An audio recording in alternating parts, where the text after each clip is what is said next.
자, 일단은 일반적인 에러 함수 말고 우리가 지금까지 계속 써왔던 함수대로 먼저 덧셈이 되는 함수를 한번 만들어 볼게요. 펑션 add. 이 함수는 값이 두 개가 들어오면 파라미터로 값이 두 개가 들어오면 그 결과를 우리한테 알려준답니다. return 뭐를 x와 y를 더한 걸 우리한테 알려주는 이런 함수가 있다라고 해봅시다. 출력되는 것까지 그래도 볼까?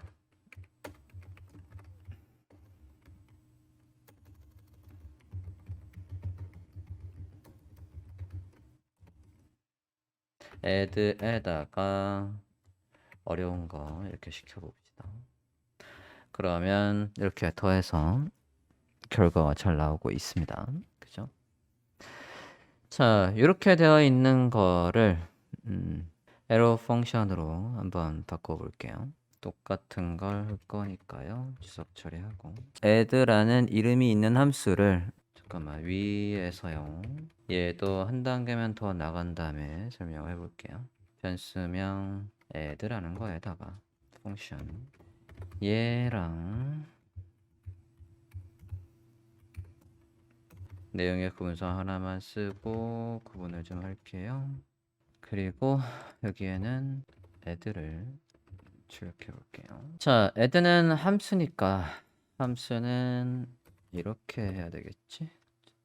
not a function 잠깐만 일을 안 시켰구나. 일을 똑같이 이렇게 시켜. 잠깐만 이러면 위에 거가 됐는지 얘가 됐는지를 알 수가 없잖아. 얘를 이렇게 할게요. 자, 지금 위에 거 이 방법은 우리가 함수 add라는 함수는 이런 일을 하는 거야 라고 하고 add라는 함수에다가 3하고 5를 보내서 그 결과가 여기 이 자리에 나올 거고 그걸 우리가 출력을 한 겁니다. 그리고 또 다른 방법은 이 함수 여기엔 지금 이 함수는 이름이 없어요. 여기엔 이름이 없고 그냥 값이 두 개가 들어오면 그 들어온 걸 더해서 결과값을 여기에 출력해 라는 함수입니다. 이 함수를 다시 실행하고 싶을 때 물론 얘들은 이름이 있으니까 우리가 언제든 add라는 함수에다가 일을 시키면 결과가 나오지만 지금 이렇게만 만약에 이렇게만 되어 있다라고 하면 그러면 이 함수는 아무것도 안 하거든요.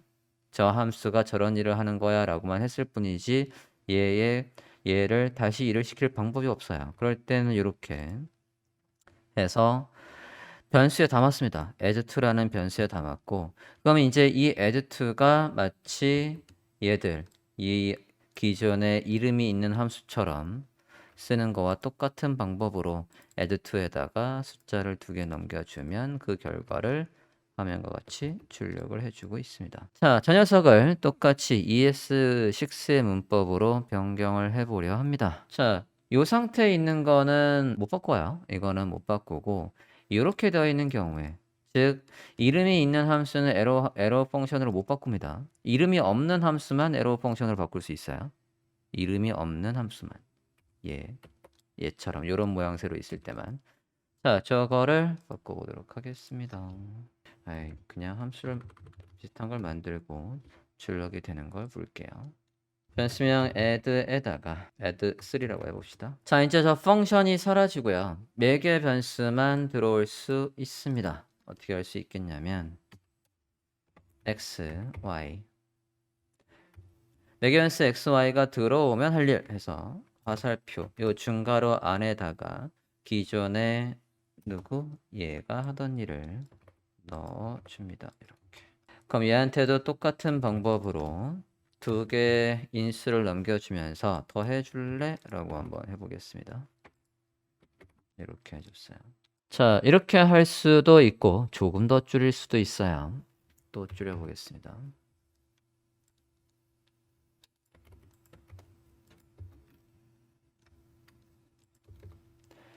그대로 똑같은 문법으로 해서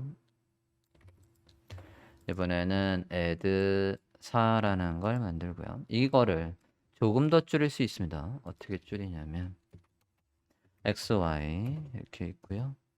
화살표 함수 있고 그냥 더해 라고 해서 이렇게 할 수도 있습니다. 똑같이 가면 add 4에다가 일을 시켜볼까요? add 4 네, 똑같이 잘 결과가 나오고 있습니다. 이름이 없는 함수들을 arrow 펑션으로 바꿨고요.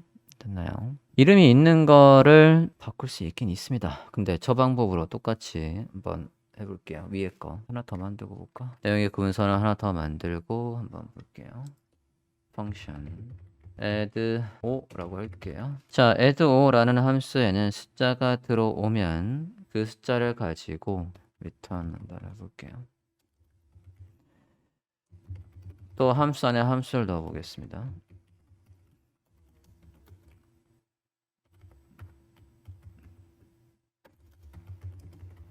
매개변수로 넘어온 값이랑 얘랑 더한 결과를 출력해 보라고 할게요. 함수 안에 함수가 또 있어서 그 함수의 결과를 보여달라고 했고요. 더한 거를. 저렇게 되어 있는 것도 화살표 함수로 한번 바꿔보면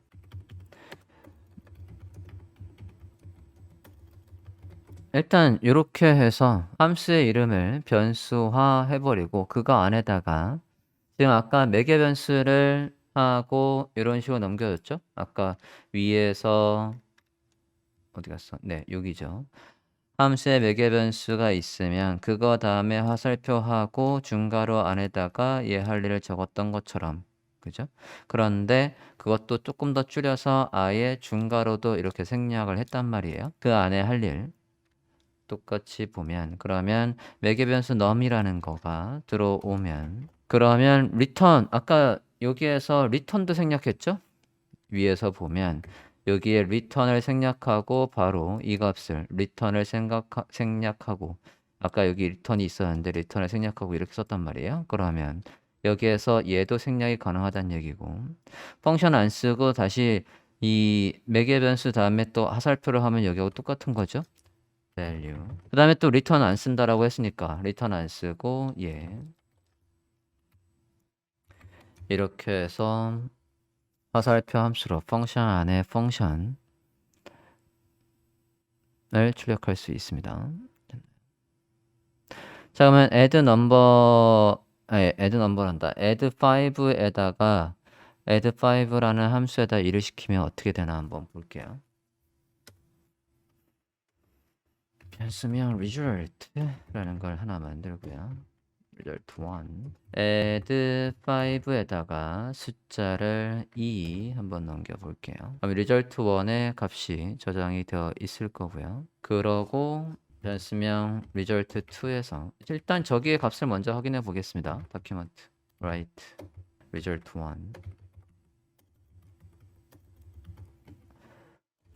1는 뭐가 저장이 돼 있니? 했을 때 일단은 지금 result 1에는 값이 아무것도 안 들어와 있는데 콘솔 좀 볼게요. 콘솔에 에러가 있나 봅시다. 콘솔에 이름 잘못 썼구나. 5번 저장하고 다시 볼게요. 콘솔에 에러는 없고 그냥 여기 안에 있는 거 그러니까 넘버 2 빼놓고 밸류 들어왔을 때 얘만 보여주고 있네요. 자 여기서 한 번만 더 나가 볼게요. 변수명 result 2에는 이 함수는 지금 값을 두 개를 넘겨줘야지 일을 해요. 그러니까 어디에 지금 보면 이 함수는 여기에도 매개 변수로 값이 들어와야 되고 여기에도 매개 변수로 값이 들어와야 되거든요. 그죠? 그래서 지금 add 5에 일을 시킬 때는 누구한테다가 매개 변수를 준 거냐면 얘한테 매개 변수를 준 거예요. 그 결과가 이제 요 녀석이 이제 어디에 저장되어 있냐면 이 함수가 6에 저장되어 있어요. 그러면 얘한테다가 매개변수 4를 넘기면 그 값은 누구의 값을 준 거냐면 얘의 값을 준 겁니다. 그랬더니 아까 들어온 num이라는 값과 이 value 4라는 값을 더해서 결과가 6이 나오고 있는 겁니다. 확인됐습니까? 지금까지 한 번도 본 적이 없는 스타일의 함수입니다. 함수 안에 함수, value 안에 value 남길 때 이렇게도 쓰실 수가 있어요. 자, 일단은 뭐 이건 좀 복잡한 얘기였고요. 조금 쉬운 얘기는 이제 여러분이 요런 걸 쓸 일이 있으면, 이런 걸 쓸 일이 있으면 당연히 어떻게 쓸 수 있다? 얘처럼 또는 얘처럼 쓸 수 있다. 또는 우리가 많이 쓰는 거, 예를 들어서 버튼을 클릭하면 할 일이라고 한번 해볼게요. 대상이 있으면 그 대상이 변수명 뭐 토글 버튼이라는 변수명이 있다라고 해봅시다. 토글 btn add event listener 하고 우리가 여기에다가 클릭 이벤트가 있으면 펑션 해서 블러블러블러 해서 걔에다가 뭐 add 뭐 얘 스타일의 스타일 중에 컬러를 뭐 레드로 바꾼다 라고 한번 이런 스크립트가 있다라고 해봅시다. 그러면 여기에서도 뭐를 에러 펑션을 바꿀 수 있겠냐면 이 부분. 그래서 저 부분을 바꿔보면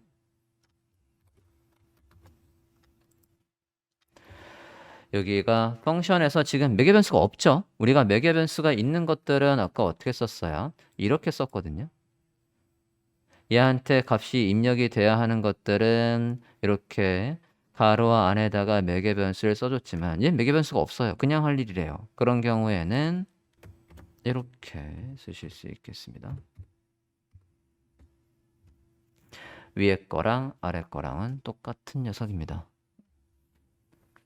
그래서 조금 더 줄였을 수 있겠죠.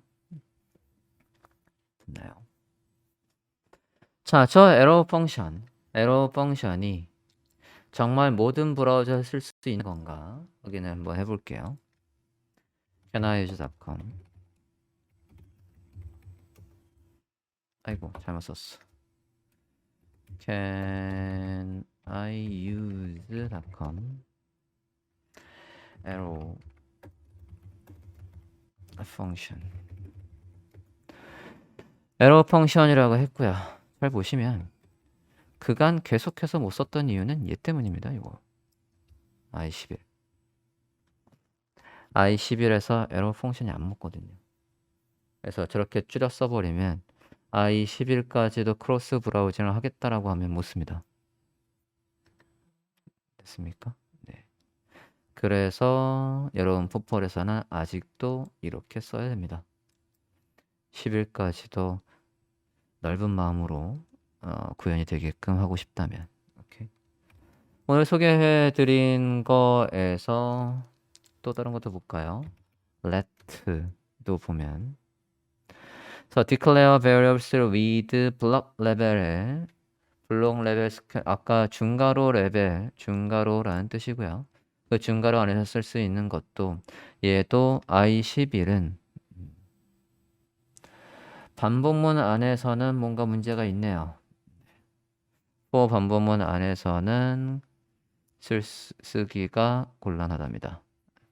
변수명에 담아서 뭔가를 쓸 수 있는데 반복문하고 같이 못 쓰나 봐요. 그러니까 이렇게 문제가 좀 있습니다. const도 한번 볼게요. 상수명도 마찬가지 일부 문제가 있어요. for in과 for of 반복문을 못 쓰네. 저런 const로 지정한 변수의 값 가지고는 for of 반복문과 for in 반복문에서 그 값을 활용할 수 없답니다. 그러니까 const나 let이나 좀 전에 확인했던 arrow 펑션 같은 경우에 i11에서 완벽하게 지원을 못하니까 쓰기가 조금 곤란합니다. 그런데 11을 아예 그냥 무시하겠다라고 한다면 홈페이지에서 11을 쓰시는 분들한테는 일부 기능이 작동하지 않을 수도 있어요. 내 탓이 아니라 브라우저 구형 브라우저를 쓰는 당신 탓이에요 라고 한다라고 하면 팝업을 띄우고 할 수도 있습니다. 그렇게 할 순 없잖아요. 애써 찾아온 사람인데. 자, 이렇게 해서 에러 펑션까지 간단한 사용법을 확인해 봤습니다.